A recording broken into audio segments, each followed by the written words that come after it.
Pulp Fiction, Scene 5F, Take 1.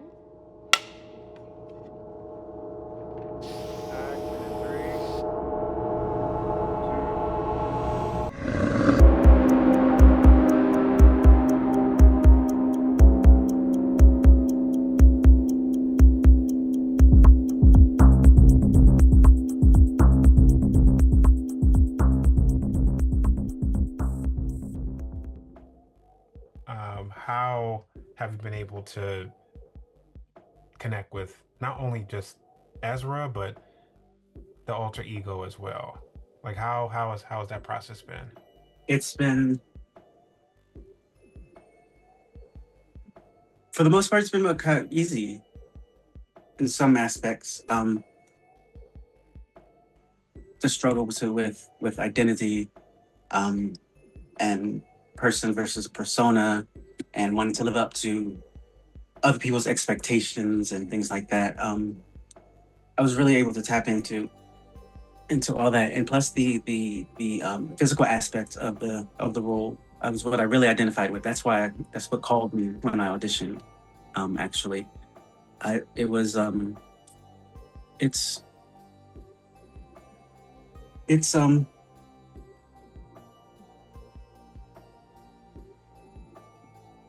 it's made me go to places that I haven't been to in a while as well. Some trauma, Yeah. but not in a bad way, because I've been working on it, of course. So it was a little bit easier to tap in and let go. Mm-hmm. But at the same time, having to go back into those places that I avoided for so long Mm-hmm. was hard. But at the end of the day, I'm an actor, and I have a job to do, and I wanted to be authentic to the role. Howie, look at old Ezra, y'all. Sure enough, done cleaned himself up. You ever look at yourself and don't? Too early. I wanted to get at old Ezra, y'all. Sure enough, done cleaned himself up. But Lord, what good is clean when the soul is still muddy? You ever look at yourself and don't know who's staring back? I be a clown in Master Circus, a little coon for the chuckles. Dance, fool, dance. But don't talk too smart now, boy. Say your lines. Fall down funny. Grin big for the white folk.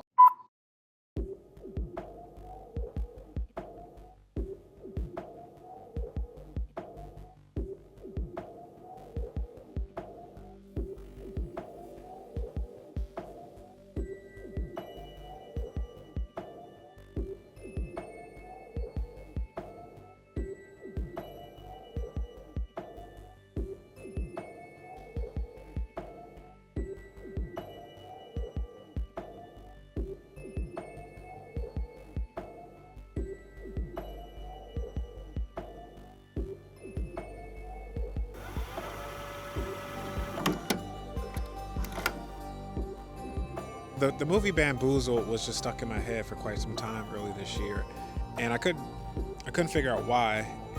And I just found like this new appreciation and love for the movie and the message behind it, the acting, the performance part of it, and how it was also kind of created like a documentary, mockumentary type of thing. So it just fascinated me in many different ways.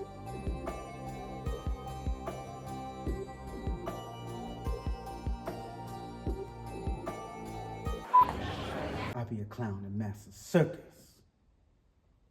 Little coon for the chuckles.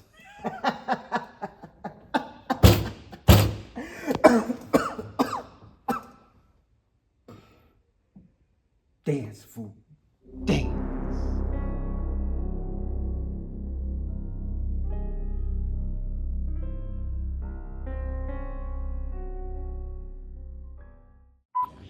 I came across this gentleman called Burt Williams. Was one of the first black men, was able to produce and partly direct a film that showcased the very first scene with a black couple, a black man and a black woman showing affection on screen. And there's other things that were really interesting about his life.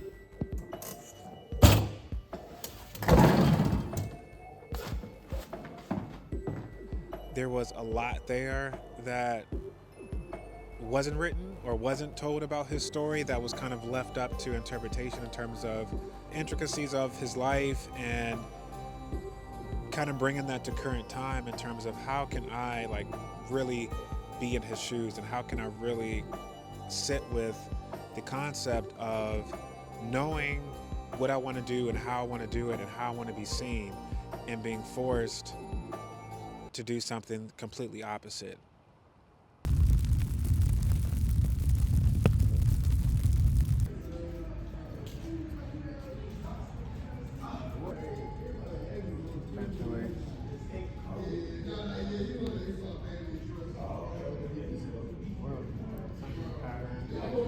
Like, what inspired the costuming? I know it's the 1920s, but specifically for the differences between the two characters.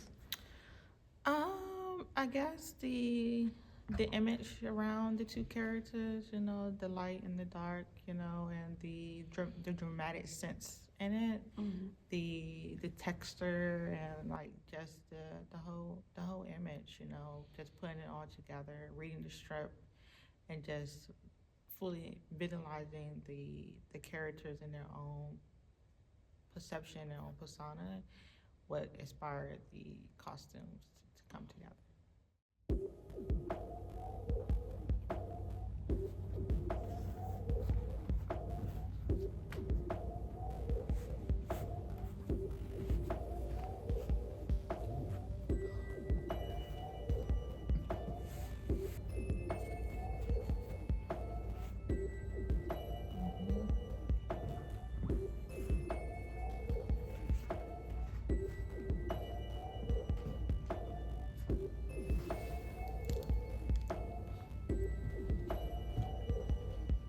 Yes.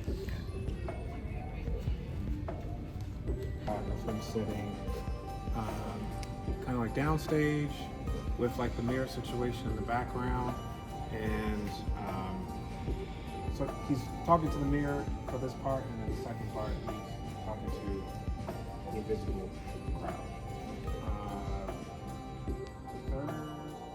It has been super productive, exciting, and just fulfilling, because it's been a long journey just getting to this point of actually getting to the point where we're cameras rolling and seeing everything come into fruition. So it's it's a lot of emotions, but for the most part, I mean, everything is running extremely smoothly, so I'm excited. So you're here, lines. Oh, wait, sorry, I like how I'm Fast forwarding in my head, but don't you go thinking you somebody. Evie says that's what they say. You take the drink, pop, pop, throw it back, swing. They say a black man can't be nothing but the fool. And then you both say, I'm just a clown for massive show. No love, no grief, no truth, just pain. Sing. And so, sing sweet, of course, it's gonna be. Or you want? Then just drop. Hit Like two. you know how like a dummy. ventriloquist doll dummy? Yeah. And then pick it on up and walk on out. Got it? Okay. Cult Fiction, Scene 3C, take 1.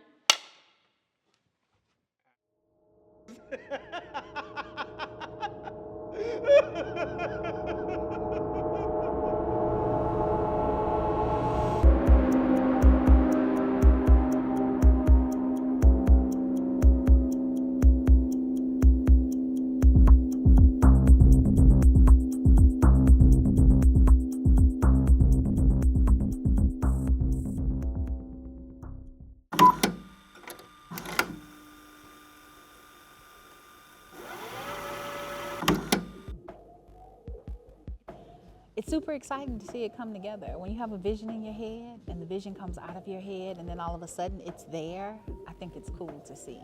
And our director, his head, I'd like to walk around in there sometimes because I'm quite sure it's like an idea store.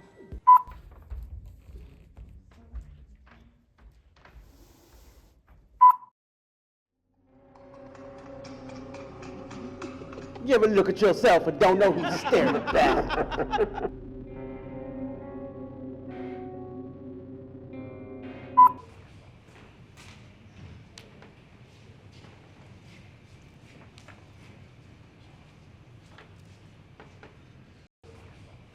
seeing the main character's dual personalities come to life, yeah, I can't wait. Now that I can't wait for. Let's do a few more movements. Good. Yep, to the left, to the right.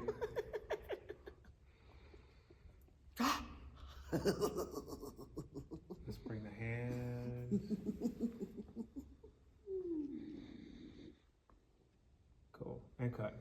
Beautiful. Sounds like that's a wrap. Woo! Yay! Re-wrap, y'all. Pop the bottles! How you feel? How do you feel? I feel good and sad. Sad why? Just because I've been, living with this character for I don't know how many months now, Yeah. and now it's gone.